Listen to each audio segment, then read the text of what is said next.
who would best handle health care and who would best handle taxes, then if they don't change their mind between now and Election Day, Governor Romney will win the election. Candy Crowley, when you look at those numbers, I mean, taxes, economy, the deficit, Mitt Romney clearly out in front from the debate watchers tonight. As far as the economy is concerned, it's almost as though Mitt Romney has gotten back that edge. Remember, in the early polling, people always thought that Mitt Romney would be better able to handle the economy, and he is very good when he sits there going, wait a minute, here's what's happened to the poverty rate, here's what's happened here. He's very precise. He really, that's when, you know, these the point charts are really good, because he has a mind for, and I think it shows, he has a mind for the economy. I just want to throw one thing out on the table there. You know how we all talked about how this was going to be, they were going to be nice to each other because all those people were sitting there? Here's my theory on that. They both know this is a base election. Tonight, it really wasn't the undecideds they were talking to. They were talking to their bases who want to see each of them stand up to the other. We got to take a quick break. We're going to have more with our panelists here. Tom Foreman also has another reality check in the candidates' positions on illegal immigration. You can see the debate again in its entirety in a little bit. We're going to take a short break. Our coverage continues.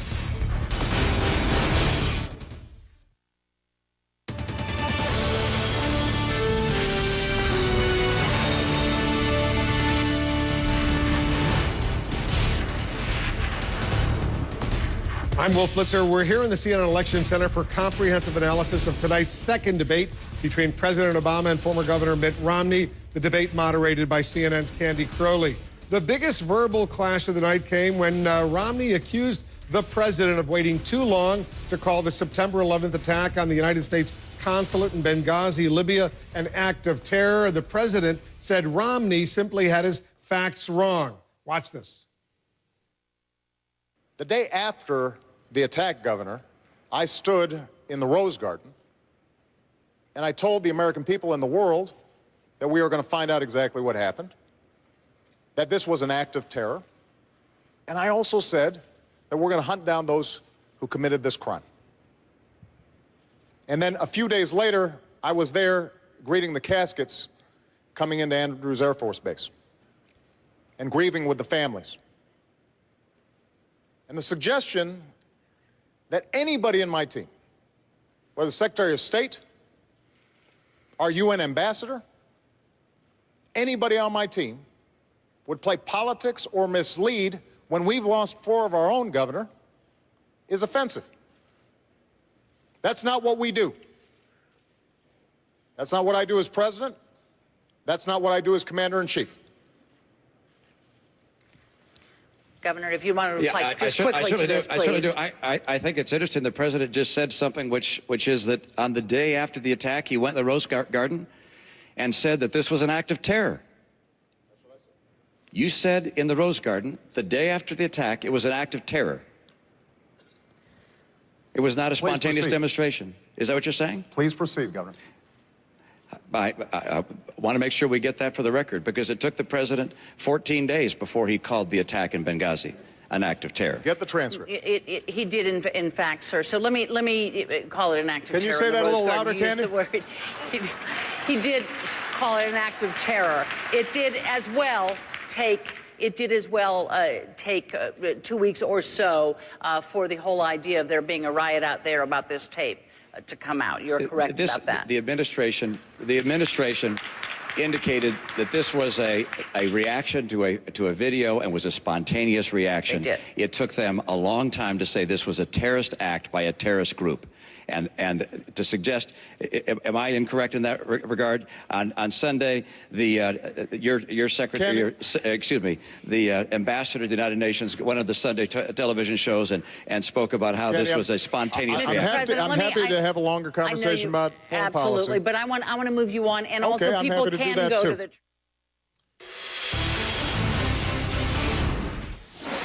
Lively exchange there. The results are in from our poll of registered voters who watched this second debate. Here's the headline. 46% say President Obama won tonight compared to 39% who say Governor Romney won. We also have some brand new numbers just coming in. We asked who would better handle the issue of foreign policy. 49% said President Obama compared to 47% for Governor Romney. We asked, If President Obama offered a clear plan for solving the country's problems, 38% of debate watchers said yes, 61% said no. We asked the same question about Governor Romney. Did he offer a clear plan for solving the country's problems?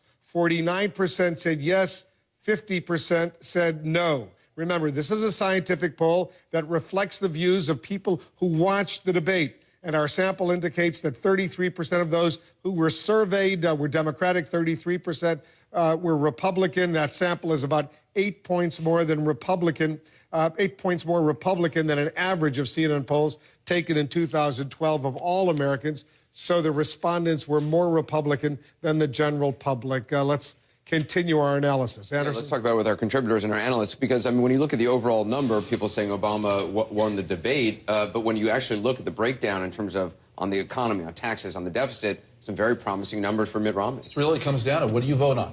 Do you vote on the basis of how articulate somebody is, how well somebody counterpunches, or do you vote on the basis of what you think about the economy, when you think somebody has a plan to change or improve the economy, whether you think somebody has a plan to fix the deficit? That's the key thing that drives elections, because it gets to voter behavior, not just debate watching likes and dislikes. And on that score, it looks like Mitt Romney has done much better than any of us are giving him credit for. There's also a different dynamic, too. Barack Obama spent most of this evening on the attack. He wanted to energize his base, get his momentum back. He picked up something for that. But there's a cost. And the cost was he was attacking Mitt Romney's plan. He was legitimizing Mitt Romney's plans. That's what the debate was about most of the evening. So we're going to see numbers that say Romney's got a better plan. Also, only 33% of this survey were Republicans, but 58% thought Romney had a better economic plan. That's a pretty impressive number tonight for Mitt Romney. But here's what the president did very well.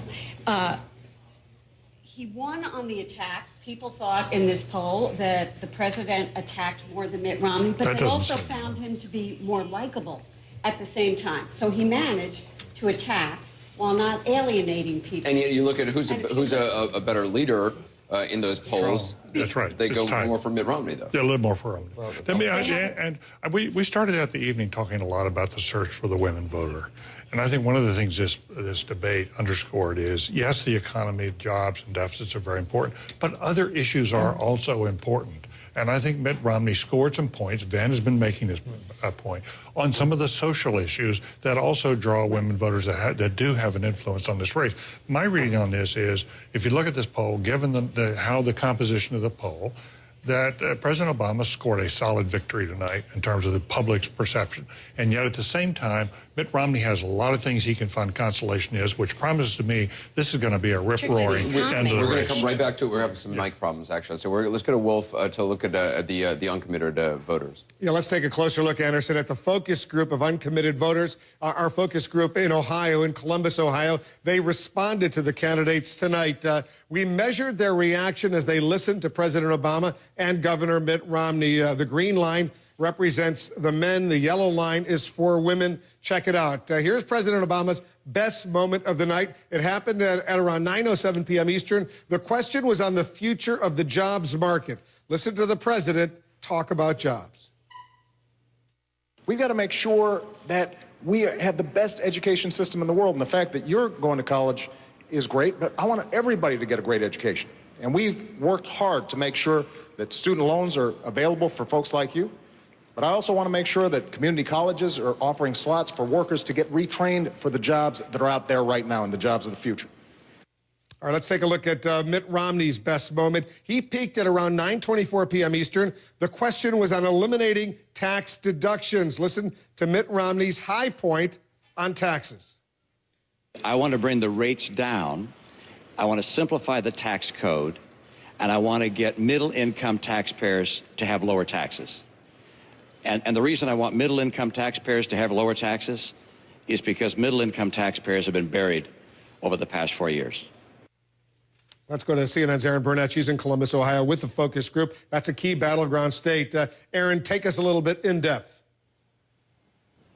All right, Wolf, it's interesting here when you think about some of the moments, and when I asked the focus group members here, do you remember those highs, and do you remember what they had to say about taxes and jobs? And everyone here, yes, you do remember. So they sit here for 90 minutes, and they do remember every one of those moments, Wolf, which I think is very impressive. The thing that I want to highlight, though, is that our focus group felt that When they started talking positively, like you heard there, talking about jobs and what you're going to do, they liked that. They didn't like then and automatically scored negative when the candidates would start to then say, well, here is what Obama has done poorly over the past 4 years, or here's what Governor Romney did poorly when he was governor. So that's what they did not like. But the moments that really stood out here, Wolf, had to do with the gender conversation. They had to do with the Libya conversation. And actually, China had some people who were also interested in it, too.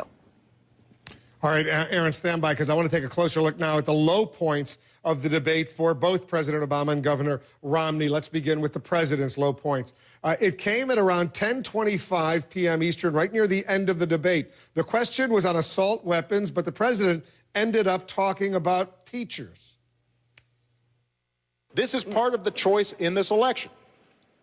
And when Governor Romney was asked whether hiring more teachers was important to growing our economy, Governor Romney said that doesn't grow our economy. The question, of course, Mr. President, was guns here, so I need to move us along. Understand. You know, the question was guns, so let me. But this will make a difference in terms of whether or not we can move this economy forward for these young people. I understand. And reduce our violence. That was President Obama's lowest moment, according to our focus group in Columbus, Ohio. Mitt Romney's lowest point happened at around 10:06 p.m. Eastern. He was asked about his stance on immigration and pivoted to talk about his investments. Any investments I have over the last 8 years have been managed by a blind trust. And I understand they do include investments outside the United States, including in Chinese companies. Mr. President, have you looked at your pension? Have you looked at your pension? I've got to say. Mr. President, have you looked at your pension? You know, I don't look at my pension. It's not as big as yours, so it doesn't take as long. All right, let's go back to Erin Burnett. She's in Columbus with the focus group. What do you make of that, Erin? Yep. Well, everybody remembered the pension moment, the size of the pension, right? Uniformly. Okay, everybody remembered that and obviously scored it as a low. But I want to actually go to Mike over here because you thought this was a little bit more complicated, perhaps not as much of a low as overall our focus group rated this. Yeah, it was an interesting exchange, and I think what the governor was trying to get at with the president is like, hey, the president earlier was insinuating he was investing in Chinese companies, and I think what the governor came back to the president with later was, hey, it's a blind trust, it's mutual funds, it's this. Very well the president could have outside investments that unwilling or unknowingly to him that are invested in Chinese companies. So I thought it was just a little bit of a low blow and kind of just some kind of sniping that really didn't mean anything or was unnecessary. Sort of got everyone here to realize maybe everyone's invested in China and may not realize it in some way, shape, or form, even though people did not like how Mitt Romney handled himself at that moment. Now, the gender comments didn't show up on those highs and lows, Wolf, but we had a very spirited conversation about gender. So let me start with you. What was your takeaway on the conversation about equal pay for women? So I thought it was a great question that was asked, and I was very concerned with Romney's response. I appreciate what he said, that when he was staffing his cabinet, that he made sure that he had women and wanted to get the skilled women in there, but he never addressed the question. He never addressed the fact that disparity exists, and that even though a law has been passed, he wouldn't work to make sure that was enforced, or that he would take any efforts, whereas it seemed that the president not only got the law passed, but is making sure that we're trying to enforce it. And that's interesting because and I don't want to be sexist here, but I'm going to go to another woman. You had a different point of view on that exchange. Yes, my thought on it was that the president was more interested in the fact that women get equal pay because we're the breadwinners, whereas my thought is that, and as the governor's thought was that we get equal pay because we've got the education, the same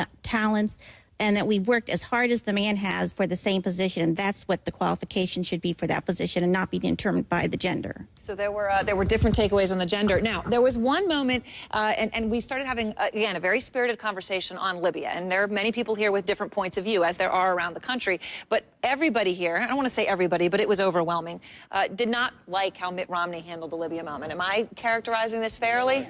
Yes. Okay. I just want to make sure. All right. What did you think Mitt Romney did wrong? I thought Mitt Romney should have given the president the respect of being the commander-in-chief and having the burden of responsibility. He owned up to having the burden of responsibility, and he took onus in it. And I thought Governor Romney should have let it go.